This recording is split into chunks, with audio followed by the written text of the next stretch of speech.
Bring in MSNBC legal analyst, former acting Solicitor General Neal Katyal. Neal, it's great to have you with us this morning to pick through all of this. You've had about 12 hours or so to digest this news of the indictment. Again, it's sealed. We don't know what's in it, but Donald Trump's own attorney acknowledged in an interview last night that it is an alleged violation of the Espionage Act. So what do you think this morning is important for our viewers to know and understand about what we've heard just in these last few hours?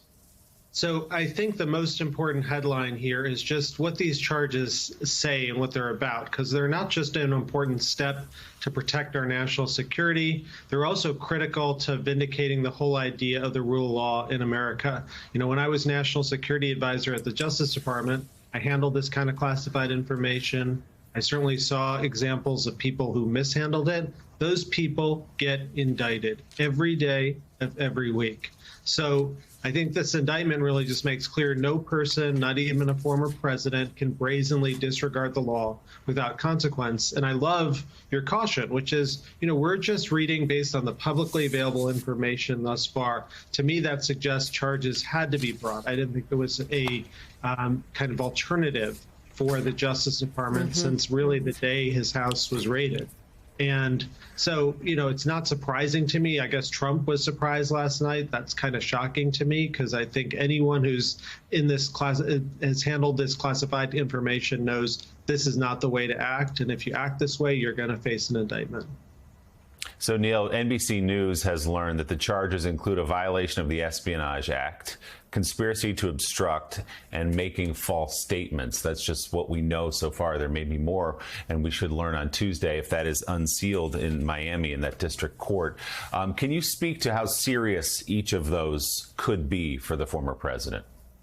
Yeah, we're talking about some of the more serious charges in the entire federal criminal code. This is not like something like a misdemeanor or some slap on the wrist. These are all very, very serious felonies. They stand in marked contrast to Trump's first indictment by the local district attorney, Alvin Bragg, in New York, which were, you know, misdemeanor charges that have been elevated to a felony because of the compound nature of the number of them. But that's really a very different set. Falsifying business records.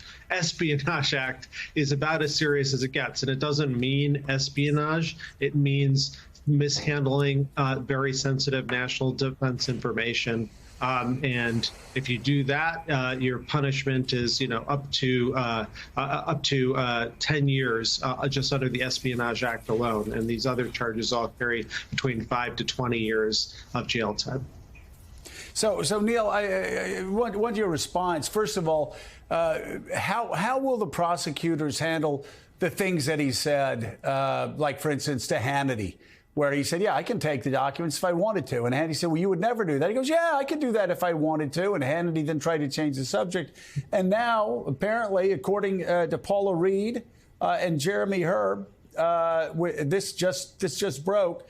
Donald Trump acknowledged on a tape in the 2021 meeting that he retained secret military information that he had not declassified. And here's his quote for Kevin McCarthy to hear.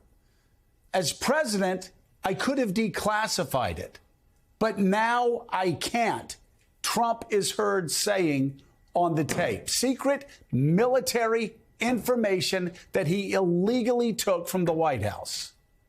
Yeah, so Joe, we'll see what exactly that language is in that tape and so on. I don't know. I mean, if the tape is being reported accurately, I guess it does show Trump can't claim the insanity defense because, frankly, this defense of I can declassify in my mind, I have the right to as the president, you know, borders on the side of Looney Tunes. No, that's not how it works. You can't just do something in your mind. You got to actually do it. So this has never been a viable defense anyway, tape or no tape that's being reported last night. It is helpful, or today. It's helpful that the tape exists for prosecutors because it shows even in kind of Trump's most claim about his most delusional mind, he at other times disavowed that and said he didn't believe it himself. But that has never really concerned me as a really viable defense for Trump in the first place. I mean, the fact is he stole some stuff and then he lied about it and obstructed the investigation into it. It's as simple as that. That's what the prosecutors are going to keep their eye on the ball. The idea of whether it's classified or not turns out not to even matter. The Espionage Act doesn't even use the word classified. It uses national defense information, and that act has been used to prosecute people for taking non-classified documents in the past. Well, I understand, Neil, you haven't read the charges, so you don't know the specifics. Let me just ask you, though, based on everything that we know, what is Donald Trump's best defense? And if he doesn't have a good defense, if you were his lawyer, what would you be advising him to do right now? I would have been advising him from day one to be fully cooperating with law enforcement, start to finish. I mean, this is not about you. This is about, if you're the subject of this investigation, this is about our national security. And the idea that this guy can't even be straight and understand what he's done and how that could jeopardize our sources and methods.